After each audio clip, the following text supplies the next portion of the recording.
കുട്ടികളുടെ ആത്മവിശ്വാസം നഷ്ടപ്പെടുന്നത് കൊണ്ടാണ് കുട്ടികൾ മറ്റ് കാര്യങ്ങളിലേക്ക് തിരിയുക. അവനൊരു വിലയിരുത്തൽ നടത്തും, ഇത് എനിക്ക് പറ്റിയ വിഷയമല്ല കണക്ക്, എന്നെ കൊണ്ട് പറ്റില്ല. അപ്പോൾ അവൻ അവിടെ നിന്ന് ചെറിയ അശ്രദ്ധയിലേക്ക് കടക്കാൻ തുടങ്ങും. കുട്ടികളെ നമ്മൾ ശ്രദ്ധിക്കേണ്ട പ്രായം 5-ാം ക്ലാസ്, 6, 7 ക്ലാസ്സുകളിലാണ് അവരുടെ പഠനവും അതുപോലെ തന്നെ അവരുടെ സ്വഭാവവും ശ്രദ്ധിക്കേണ്ടത്.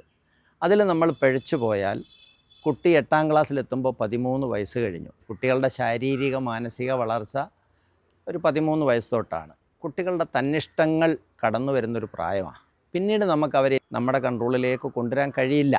പണ്ടൊക്കെ പ്രീ ഡിഗ്രി പഠിക്കുന്ന കാലത്തായിരുന്നു ഒരു 10-30 വർഷത്തിന് മുമ്പ് കുട്ടികളിൽ എന്തെങ്കിലുമൊക്കെ കുസൃതി വികൃതികൾ കണ്ടുവന്നത്, തല്ലുണ്ടാക്കുക, അതുണ്ടാക്കുക എന്നൊക്കെ പറയുന്നത്. പക്ഷേ ഇപ്പോൾ അത് കുറഞ്ഞ് കുട്ടികൾ ഏതാണ്ട് 10-12 വയസ്സാകുമ്പോൾ തൊട്ട് തന്നെ അടിപിടിയും കച്ചറയിലേക്കൊക്കെ പോകുന്നത് നമ്മൾ ഒരുപാട് അനുഭവത്തിലൂടെ കാണുന്നതാണ്.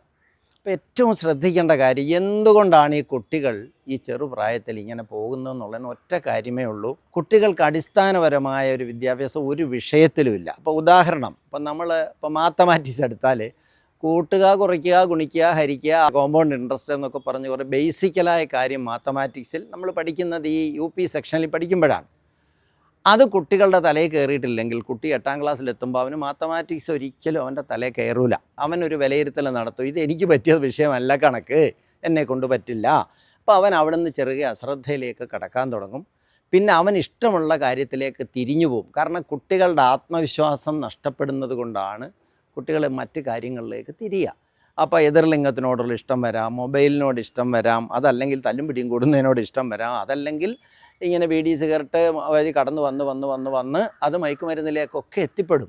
അങ്ങനെ ഒരു കുട്ടിയെ പിന്നീട് നമുക്ക് നിയന്ത്രിക്കാൻ ഒരിക്കലും കഴിയില്ല. എല്ലാ രക്ഷിതാക്കളുടെ ഒരു ആത്മവിശ്വാസം എന്ന് വെച്ചാൽ എൻ്റെ കുട്ടി ഇതിലൊന്നും പെടൂല, ഞാൻ അങ്ങനെയാണ് വളർത്തുന്നതെന്ന് പറയും. അവസാനം എന്തെങ്കിലും ഒരു ബുദ്ധിമുട്ടിൽ ചെന്ന് പറ്റിക്കഴിഞ്ഞാൽ പരിഹരിക്കാൻ പറ്റൂല. നിങ്ങളുടെ കുട്ടിക്ക് ബേസിക്കൽ വിദ്യാഭ്യാസം ഉണ്ടോ എന്ന് ചെക്ക് ചെയ്യേണ്ട ഡ്യൂട്ടി നിങ്ങളുടേതാണ്. അപ്പം മാതാപിതാക്കൾക്കും ഈ കുട്ടികൾക്കും ശരിയായ കൗൺസിലിംഗ് ഇല്ലെങ്കിൽ ഇനി മുന്നോട്ട് നമുക്ക് പോകാൻ കഴിയില്ല. അപ്പം ആയതുകൊണ്ട് നിങ്ങൾക്ക് ഇങ്ങനെയുള്ള കാര്യങ്ങളെക്കുറിച്ച് കൂടുതൽ എന്തെങ്കിലുമൊക്കെ അറിയണമെങ്കിൽ, എങ്ങനെ ശ്രദ്ധയുണ്ടാവും, എങ്ങനെ പഠിക്കണം, ഇതൊക്കെ നമുക്ക് പറഞ്ഞു കൊടുക്കാൻ സംവിധാനങ്ങളുണ്ട്. അപ്പോൾ അതുകൊണ്ട് ഇതിൽ പറയുന്ന നമ്പറിൽ നിങ്ങൾ ബന്ധപ്പെട്ടാൽ അതിനുള്ള നിർദ്ദേശങ്ങൾ തരുന്നതാണ്.